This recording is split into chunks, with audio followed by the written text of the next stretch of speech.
Alright, so on this one I'm doing college football scores so far and some movies that I watched in the past couple of days. Um, okay, college football. Georgia played Kent State at noon today, and it was on ESPN Plus, and they won 39-22. But the score should have been higher because um, Brock Bowers, a huge quarterback. Well, he's a multifaceted player, so he can play different spots. But he threw to another guy, McConley or something like that, and he was not having a good day at all. He dropped the ball at least twice, and he also made a mistake on something else. Like, I don't know why they put him in there. He is a freshman, so I guess he's new to the sport, but still. Um, okay, and then I'm watching the Florida Tennessee game now, but it's pretty much a shoe-in. Tennessee is winning 38-27, and there's only 2.5 minutes to go in the whole game. So I'd say Tennessee's gonna win, but um, okay, and then the other two I'm going to watch later, they start at 7:30, are the Alabama versus Vanderbilt and LSU versus who they're playing today, I forgot. But I might be able to watch just one because they start at the same time and one's on TV and one's on ESPN Plus. So it might be a little tricky. Um, okay, as far as movies and stuff I've seen in the last couple days, let's see. Well, I saw. I was thinking about how I'm gonna go with this video today, and I thought I'd talk about women in movies again, but from a different perspective. Okay. You know the trope of romantic comedy, right? Boy meets girl, boy loses girl, boy finds girl again, they end up happily ever after. Also, with that is the often used the man is higher and more successful than the woman, so the woman needs the man to achieve whatever in life. Now, I don't really like the idea of that because I think anybody should make it on their own and not depend on anybody else for moving up in their life. But okay. 2 weeks notice, which I saw a couple weeks ago using my HBO Max subscription. Um, okay. Sandra Bullock and Hugh Grant. Hugh Grant is supposed to be a wealthy businessman, and Sandra Bullock is just a good hearted person who makes some money but not a lot because her main focus is nonprofit and trying to help her community. They meet because she's trying to stop him from demolishing a building that she wants for the community. So, and she talks herself into a job. Now, I don't think she was trying to get a job, but that's what happened. And then they show basically a year, them meeting and working together for about a year until they can't take each other anymore and she quits and gives 2 weeks' notice. Hence the title. But before that happens, she becomes indispensable to him and they fall in love.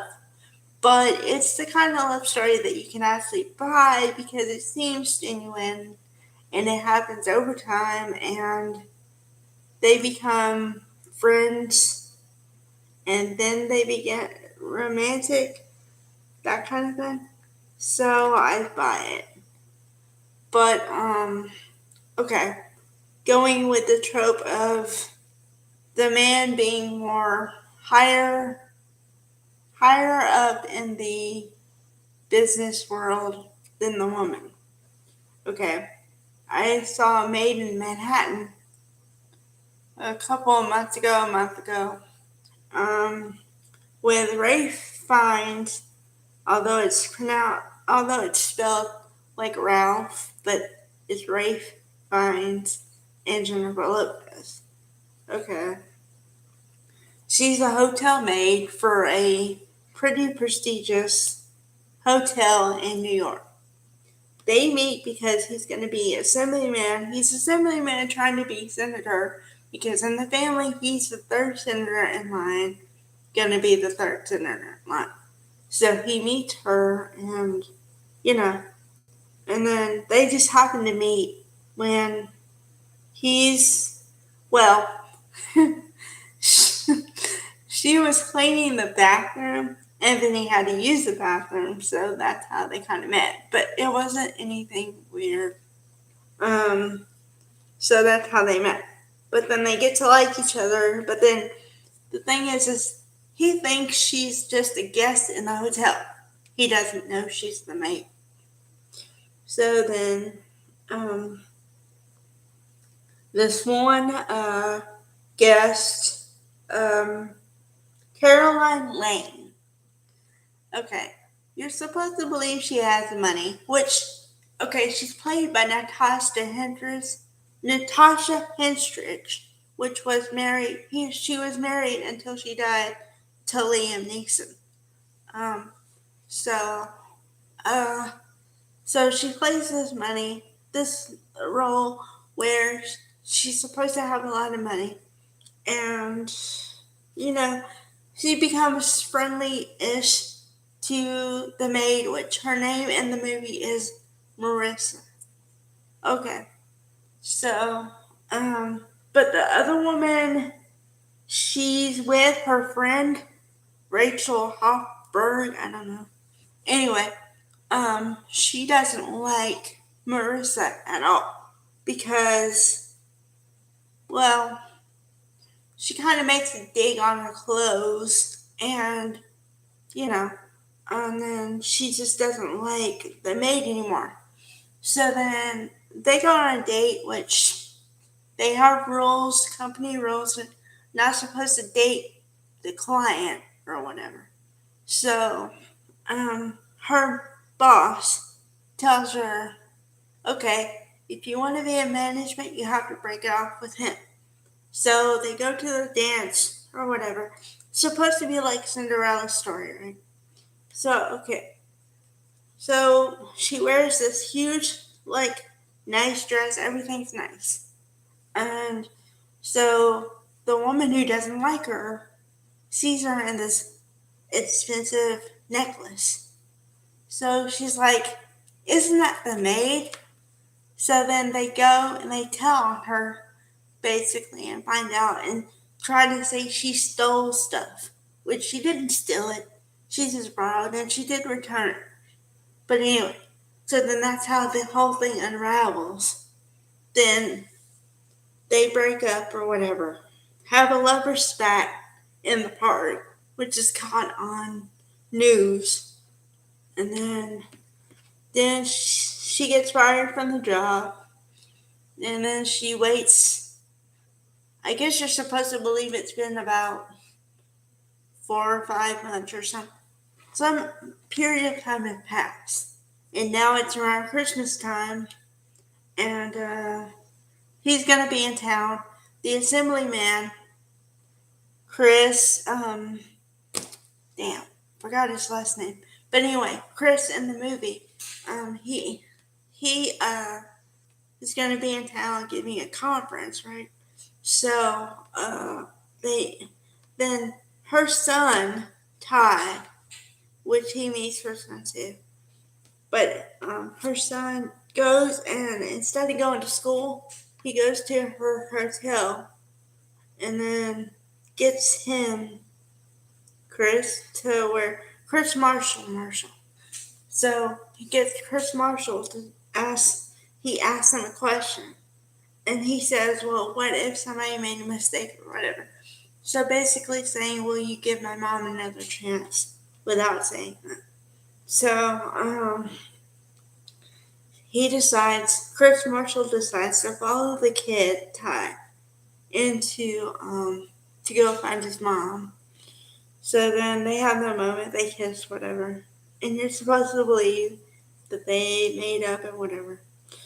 So, and then what's funny is like at the end of the movie, they talk about all the other people who were in the movie. Okay.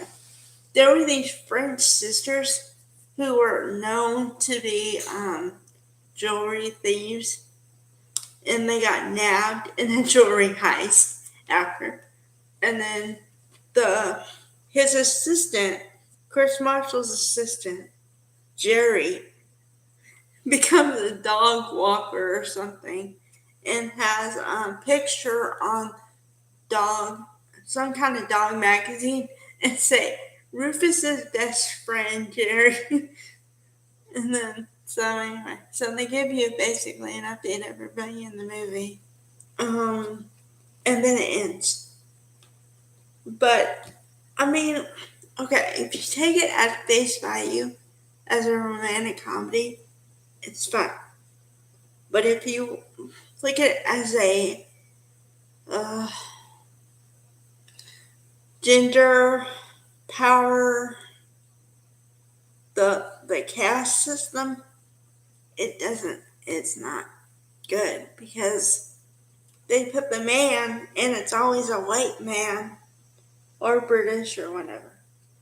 But they put the man in a higher ranking job than the woman, and the woman needs the man to advance or something. I don't like it. But the movies are good. I saw a movie last night, and I saw a movie last week. Okay, one's called In the Wood, or The Wood. It's about Inglewood, California. It's basically about these 4 black friends who one's getting married, but he doesn't think he wants to. So one of the other ones goes to find him after he goes missing, and then they recount their whole story about how they met and everything as teenagers and everything else. So, okay, the thing is that the main character, Mike, they don't give him last names, I don't think. Although there are a lot of famous people in the movie. Okay, there's Thelma Hawkins as Hopkins, yeah. She used to be in Family Matters as Aunt Rachel, and she's been in other stuff too. But she plays one of the mothers in the movie. And then Dawn Lewis plays another mom, and she used to be on It's a Different World as the bigger, like, older RA. In the dorms, Jaleesa. I remember because I used to watch Cosby Show and Different World. So, yeah, so they're in it. And then it's Omar Epps, Richard T. Jones, and 2 other black guys, but I can't remember their names right now. But they're pretty famous, and they've been in other stuff. I know they have. And the girl, Alicia, who's supposed to go with Mike, she's played by Sanaa Lathan as the older version of her. So apparently Omar Epps and Sanaa like to work together because they're in this movie and also in Love and Basketball, which I talked about one of the last videos. So yeah. And Sanaa has played in a bunch of other stuff too. She's very good friends with Tyler Perry's. She's been in a bunch of his movies, and she's just a good actress. They all are. So yeah. I would say that's good movies. But and then The Wood is an MTV production. So it was geared toward a teen audience, and it's a good one. If you can, you should check it out. And the one movie I saw last night was At First Sight. It was made in 1998, so it's 24 years, but it still holds true. Val Kilmer plays the main guy, Virgil Adams, and Mira Sorvino plays the girl, Amy Bennett. Okay, so Amy goes to a spa like place outside of New York City to get away from the stress of job and everything. So then of course they meet, but she's seen them first playing hockey outside, and At First Sight is because he's blind, and it's based on a true story, and then but she doesn't know he's blind. So they meet because she goes to have a massage, and he's the masseuse. So that's how they meet. But they fall in love because they fall in love. There's no reason why they do. It's not because they're trying to get something from each other. They just fall in love.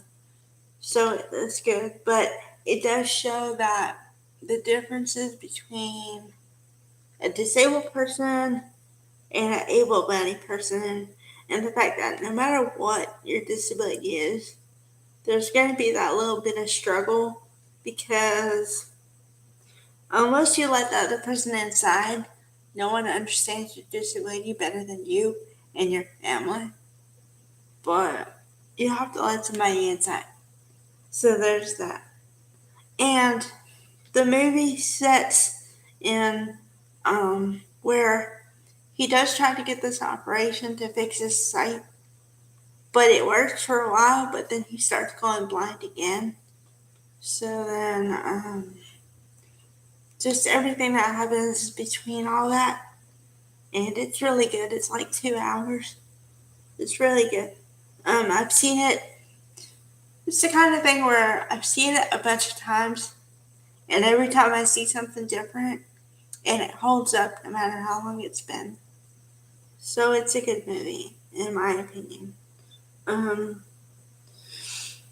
So yeah, that's what I've been watching lately, and I just got the ESPN Plus subscription, so I might be watching a lot more sports, but I'll keep you up to date and everything. And just want to put another video out there. So hope you enjoy it, like it, subscribe if you want. Thank you for watching.